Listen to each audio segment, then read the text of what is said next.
You are not bad in love. You don't have bad luck in relationships. You have a pattern. And what's dangerous is you don't even see it, because every time it happens, it feels different. Different face, different voice, same outcome. Hello, beautiful thinkers. Welcome back to our Thinking Lab, the only channel that blends science, great ancient wisdom, stoicism, and biblical insights. Today's episode is why you attract the same people over and over. The brain loop you don't notice. Stay tuned, because I included 5 solutions to break the loop. Now let's begin. You meet someone new, and something about them just clicks. The chemistry is instant. The conversations flow. It feels familiar, almost too familiar. And then, weeks or months later, you're back in the same place. Confused, drained, disappointed, saying the same thing. Why does this keep happening to me? Chapter 1. Core idea. The loop. The loop is when your brain keeps pulling you into the same emotional patterns with different people because it confuses familiarity with safety. Your nervous system isn't choosing what's healthy. It's choosing what it recognizes. So even when you meet someone new, your body scans them for emotional similarities to your past. And if it finds a match, it hits repeat, such as same reactions, same triggers, same roles, same outcome. Not because you're broken, but because your brain is trying to resolve an old wound by recreating it. You think it's attraction. Your body thinks it's a rematch. That's the loop. Old programming running your new relationships, until you rewrite the code. Here's the truth most people don't want to hear. You're not attracting different people. You're selecting the same person in a different body, because your brain is not wired for what's healthy. It's wired for what's familiar. Picture this.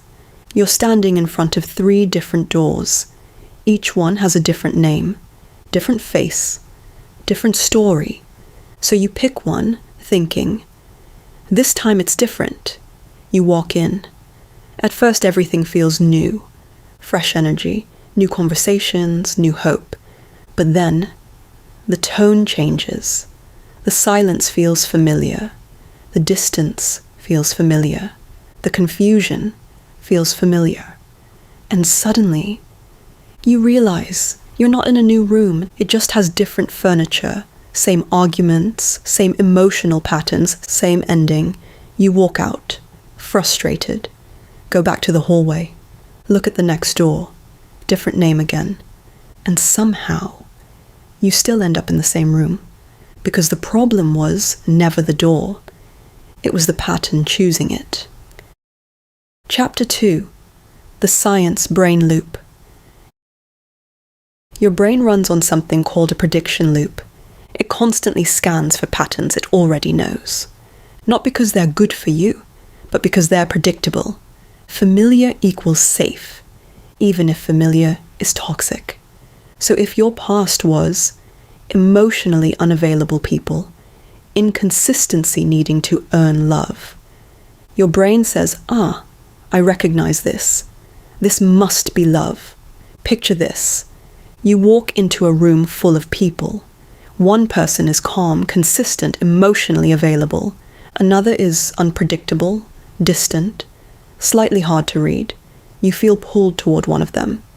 Not because they're better, but because your nervous system says this feels like home, even if home hurt you. Chapter 3. Psychology, emotional addiction. Now it gets deeper. You're not just repeating people.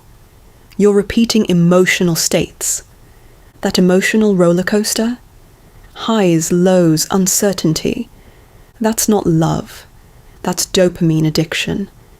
Your brain becomes hooked on the following: the chase, the validation, the inconsistency. Calm love feels boring because your brain isn't stimulated. Picture this: 2 relationships. One feels peaceful, stable, predictable. The other feels intense, uncertain, addictive.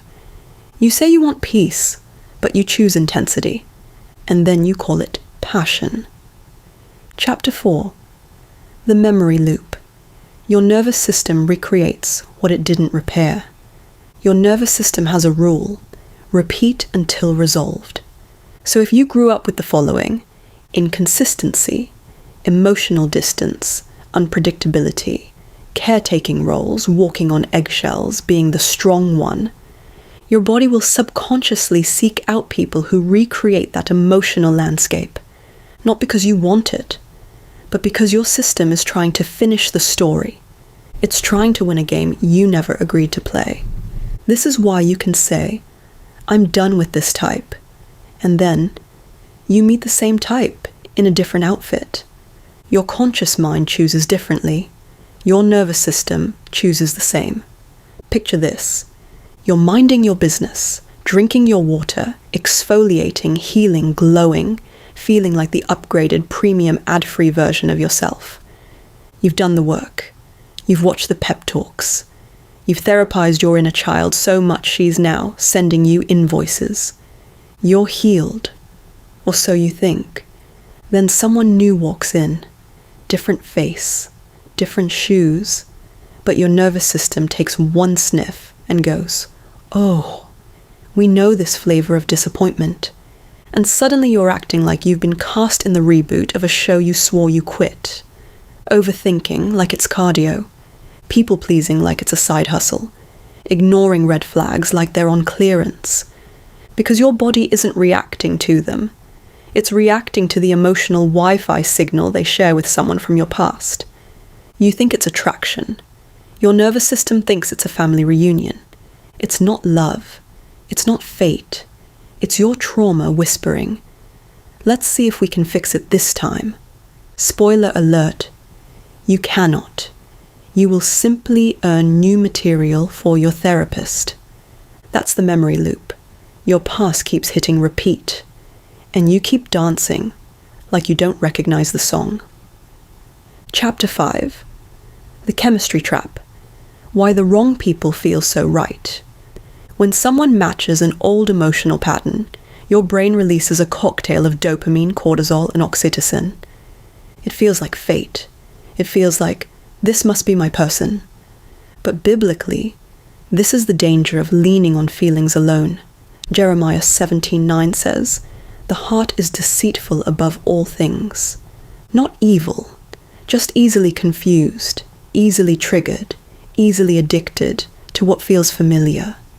You're not bonding with the person, you're bonding with the pattern. Picture this. You meet someone, and your whole body lights up like, yes, this is the one. Your friends are cautious. Your therapist is blinking slowly.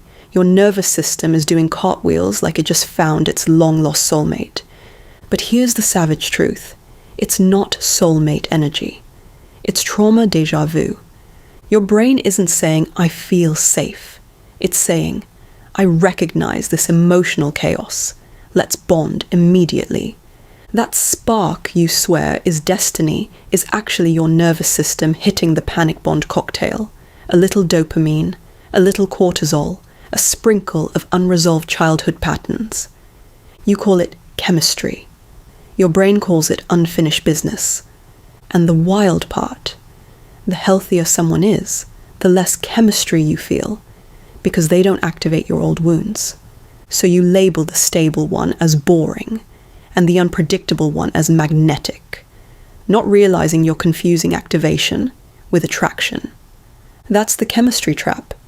Your body mistakes emotional turbulence for emotional connection, and you keep calling it love. Chapter 6. Ancient wisdom layer. Ancient thinkers understood this long before neuroscience. They believed, a man does not attract what he wants. He attracts what he is. Not your words, not your intentions, your internal state. If chaos feels normal to you, you will keep inviting chaos. Not consciously, but automatically. Here's the uncomfortable truth. You don't keep finding the wrong people. You keep feeling right about the wrong people. That instinct you trust. It's trained by your past, not your future. Picture this. The person who would treat you right walks into your life. They're consistent, clear, honest, no games. And you feel nothing. No spark, no excitement. So you walk away, back to what hurts you. Chapter 7, 5. Simple ways to break the loop and why they work. 1. Pause the instant chemistry. Rule: the tendency to trust a strong immediate attraction as a sign of compatibility when it's often just your brain recognizing a familiar emotional pattern, not a healthy one. What to do? If you feel a strong immediate pull towards someone, slow it down. Do not act on it quickly. Why it works? That spark is often your brain recognizing a familiar emotional pattern, not a healthy one. By pausing, you give your prefrontal cortex logic time to override your dopamine-driven impulse. Fast attraction equals past pattern. Slow attraction equals conscious choice. 2.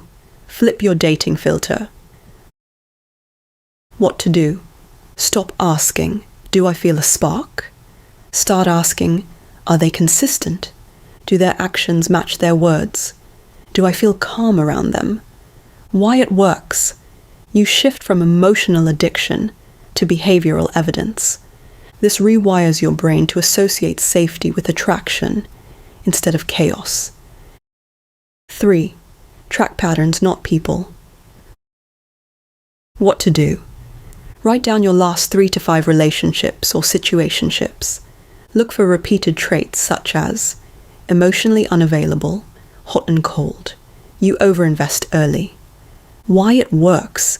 You move from why does this keep happening to oh, I've been choosing the same dynamic. Awareness breaks the brain's autopilot loop. 4. Delay emotional investment. What to do for the first 4 to 6 weeks? Don't overtext. Don't fantasize the future. Don't prioritize them too quickly. Let them prove consistency over time. Why it works. Your brain gets addicted to potential, not reality. Delaying investment forces your brain to evaluate patterns over time, not just early intensity. 5. Choose boring. Once. What to do? Give a real chance to someone who feels 1. Stable, 2. Predictable, and 3. Emotionally available, even if it doesn't feel exciting at first. Why it works? Your nervous system is used to chaos. Calm feels unfamiliar, leads to unfamiliar feels, boring. But that's exactly how you rewire attraction. What feels boring now often becomes peace later. Savage truth to close. You don't break the loop by finding better people. You break it by making different decisions when your instincts tell you to repeat the old ones. Breaking the loop isn't about finding better people. It's about retraining your brain. You have to learn to 1. Distrust instant chemistry. 2. Question, this feels right. 3. Choose stability over intensity. At first it will feel wrong, because growth always does. The loop isn't you. It's just old code. You're not broken. You're not doomed. You're not bad at love. You're just running old programming, and the moment you see the loop, you're no longer inside it. You're above it. You don't attract the same people because you're unlucky. You attract them because your brain is trying to protect you with outdated information. Update the information, and you update your entire life. We've reached our closing. If this episode enlightened you, hit the subscribe button, it's free. Like or share to a friend or a family who needs to get out of their old loop. The next time you feel that instant pull, pause. Ask yourself, is this actually right? Or is this just familiar? Because until you break the loop, your past will keep showing up in different people. The moment you recognize the loop, you stop starring in the same story and start rewriting the script. Because once you see the pattern, you're no longer seduced by familiarity. You're finally free to choose your future, instead of repeating your past. Thank you for stopping by at our thinking lab, where we just don't glow from the inside and out, but we grow beautifully. Until next time, stay grounded, stay healthy, stay powerful, stay beautiful.